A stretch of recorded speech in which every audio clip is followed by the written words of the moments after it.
So in this problem, we are given a rational fraction and we need to resolve it into constituent partial fraction. Let's begin. So here we will begin by first supposing that the given rational fraction, which is 2x squared divided by, in the denominator we have x plus 1, so this is one of the factor, multiplied to x minus 1, which is repeating 3 times. So that means in total we have 4 factors here. The partial fraction will be, it can be split into 4 partial fractions. The first one will be a over x plus 1. The second one is going to be b over one of the factors. So we're going to consider x minus 1. Then we have to consider the third partial fraction as c over x minus 1 whole squared. And the fourth partial fraction as d over x minus 1 whole cube.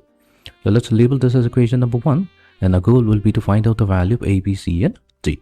Now, there's a method known as the cover-up method, which we can use to obtain the value of a and d. So let's use this method. Now, to find out the value of a, we will consider the original rational fraction, 2x squared, and here we're going to cover up x plus 1. So we're left with x minus 1 whole cube in the denominator. So what we have done is we have covered up x plus 1. That means if we consider x plus 1 and equate it to 0, then solving for x gives us a value x equals to negative 1, which we will substitute back into our equation. The a value comes out to be negative 1 over 4. Similarly, using the same cover-up method, we can also find out the value of d. So d will be, we will take the original partial rational fraction 2x squared and divide it by x plus 1. What we have done is we have covered up x minus 1 whole cube. So what we have done is if we consider x minus 1 whole cube and equate it to 0, then the value of x will be 1. So we'll substitute the value of x with 1 into equation and d comes out to be 1. Now what we have to do, we still have to find out the value of b and c. We cannot use the cover-up method because if we use the cover-up method, then we have a division by 0, which is not allowed. So to find out the value of b and d, we'll go back to equation number 1 and we're going to multiply both sides of the equation with x plus 1 times x minus 1 whole cube. So this is going to give us, on the left hand side, we have 2x squared. The first term will be x minus 1 whole cubed multiplied to a.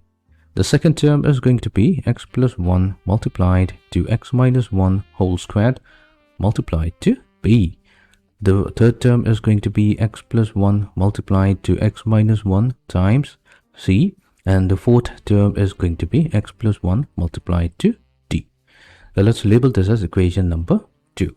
Now what we have to do, we can use this equation to find out the value of the remaining constants b and c. For that, we have to consider a few values of x. That's because this equation is an identity in x. So let's take a few values of x. So let's say we take the value of x as x equals to 0. And we already have the value of a. So here a is negative 1 over 4. And d value is 1. So that means substituting this into equation number 2, we get the equation b minus c will be equals to negative 5 over 4. Let's label this as equation number 3. Then we're going to consider another value of x. So let's say we take x equals to 2. We already have the value of a and d. So equation 2 will then become b plus c equals to 7 over 4. So let's label this as equation number 4. So here 3 and 4 are very simple equations. We can easily solve them to get the values of b as well as c. So b value comes out to be equals to positive 1 over 4, and then we have c value. So c value comes out to be 3 over 2.